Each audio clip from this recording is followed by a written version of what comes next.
नमस्कार दोस्तों, आज का डिक्टेशन लिखेंगे जिसकी गति होगी लगभग 80 शब्द प्रति मिनट। डिक्टेशन के दौरान आप लोग ध्यान देंगे, जहाँ पर कॉमा आएगा मैं ज़रा सा ठहरूँगा, जहाँ पर पूर्ण विराम आएगा वहाँ थोड़ी देर तक, और जहाँ पर पैरा चेंज हो रहा होगा मैं 1 से 1.5 सेकंड के बीच में रुकूँगा, जिससे आप लोग अंदाज़ा लगाएंगे कहाँ पर कॉमा, पूर्ण विराम और पैरा चेंज हो रहा है। अब आप लोग तैयार हो जाएं, डिक्टेशन स्टार्ट होगी 5 सेकंड बाद।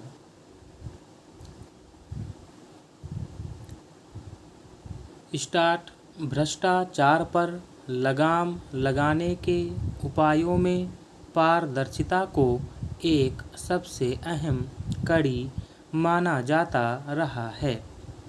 यही वजह है कि सांस्थानिक स्तर पर उच्च पदों पर नियुक्त लोगों की संपत्ति का ब्यौरा सार्वजनिक करने को लेकर अक्सर आवाज़ उठती रही है। इस क्रम में न्यायाधीशों से भी उनकी संपत्ति का खुलासा करने की अपेक्षा की जाती है, मगर इस मसले पर उठे सवालों के बावजूद कोई ऐसी व्यवस्था नहीं बन पाई जिसमें न्यायाधीशों के लिए अपनी जायदाद की जानकारी को सार्वजनिक करना अनिवार्य हो।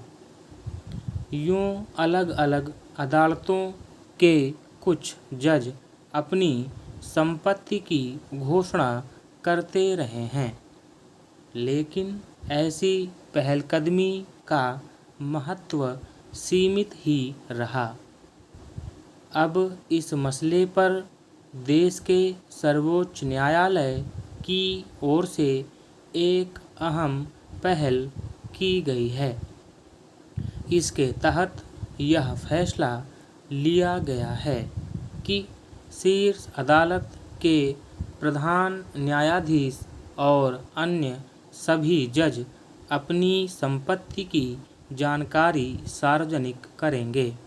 हालांकि यह स्वैच्छिक आधार पर किया जाएगा, यानी न्यायाधीशों ने किसी कानूनी बाध्यता की वजह से नहीं, बल्कि स्वेच्छा से अपनी संपत्ति का विवरण सार्वजनिक करने का फैसला किया है। निश्चित रूप से सर्वोच्च न्यायालय के न्यायाधीशों की इस पहल ने न्यायपालिका में पारदर्शिता को लेकर देश भर में वैसे तमाम लोगों का ध्यान खींचा है जो भ्रष्टाचार को व्यवस्था की एक सबसे बड़ी समस्या मानते हैं और उसके हल के उपायों में पारदर्शिता की अहमियत को प्राथमिक बताते हैं। अन्य सभी क्षेत्रों में भ्रष्टाचार को दूर करने के लिए अगर कोई नीति बनाई जाती है, नियम लागू किए जाते हैं, तो उसे लागू होने में व्यवस्थागत स्तर पर हुई लापरवाही या उदासीनता के खिलाफ कई बार अदालतों का रुख भी करना पड़ सकता है। जाहिर है, भ्रष्टाचार को दूर करने के लिए अगर किसी अदालत में एक नियम को जरूरी बताया जाता है, तो उस कसौटी पर न्यायाधीश को रखने की भी उम्मीद की जाएगी। इस लिहाज से देखें तो सर्वोच्च न्यायालय के न्यायाधीशों ने अपनी संपत्ति के ब्यौरे को सार्वजनिक पटल पर रखने का फैसला किया है, तो इसका दूरगामी महत्व है। यह फैसला खास तौर पर इसलिए भी अहम माना जा रहा है कि हाल ही में दिल्ली उच्च न्यायालय के एक जज के घर में करोड़ों की नकदी मिलने की खबर आई थी और उसके बाद जजों की आय और संपत्ति को लेकर कई तरह के सवाल उठे हैं। दरअसल सूचना का अधिकार कानून लागू होने और कुछ न्यायाधीशों पर भ्रष्टाचार के आरोप लगने के बाद इस मुद्दे पर बहस तेज हो गई थी कि जजों की संपत्ति को लेकर भी पारदर्शिता क्यों नहीं सुनिश्चित की जानी चाहिए। इसी क्रम में वर्ष 2009 में सर्वोच्च न्यायालय और सभी उच्च न्यायालय के जजों ने नियमित रूप से अपनी संपत्ति की जानकारी सार्वजनिक करने का संकल्प लिया था, लेकिन उसका कोई ठोस नतीजा सामने नहीं आया। देश में झोलाछाप डॉक्टरों को लेकर अक्सर चिंता जताई जाती रही है, मगर मध्य प्रदेश के दमोह जिले के एक अस्पताल में सामने आई घटना से यही पता चलता है कि कोई ठग न केवल साधारण लोगों को बल्कि पूरे चिकित्सा तंत्र को कितनी आसानी से झांसे में ले सकता है।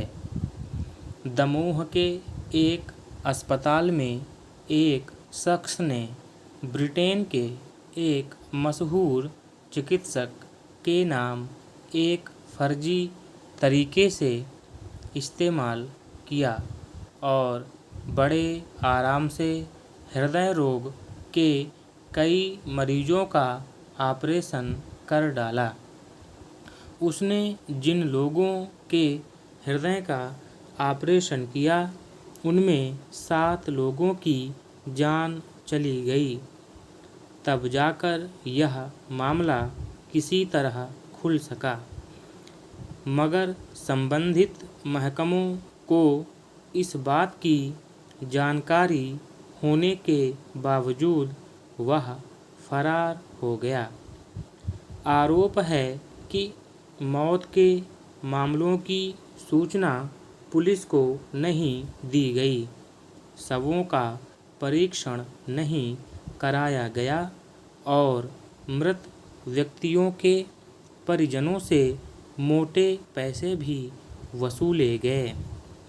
अगर ये आरोप सही हैं तो इस फर्जीवाड़े में अस्पताल प्रबंधन के शामिल होने की आशंका से इनकार नहीं किया जा सकता। सवाल है कि फर्जी पहचान और डिग्री के साथ इतने दिनों तक कोई शख्स कैसे किसी अस्पताल में दिल के मरीजों का ऑपरेशन करता रहा। उसे वहाँ जिम्मेदारी सौंपने से पहले क्या उसकी वास्तविकता और डिग्रियों के बारे में कोई छानबीन की गई थी? सिर्फ ब्रिटेन का मशहूर डॉक्टर होने का हवाला देने से उसे अस्पताल में इतनी अहम भूमिका कैसे दे दी गई? यह एक ठग की चालाकी हो सकती है, लेकिन सवाल है कि राज्य के स्वास्थ्य विभाग और अस्पताल में किसी डॉक्टर को काम पर रखने की जवाबदेही से जुड़े तंत्र ने किस प्रक्रिया के तहत उसे इतनी संवेदनशील भूमिका सौंपी थी।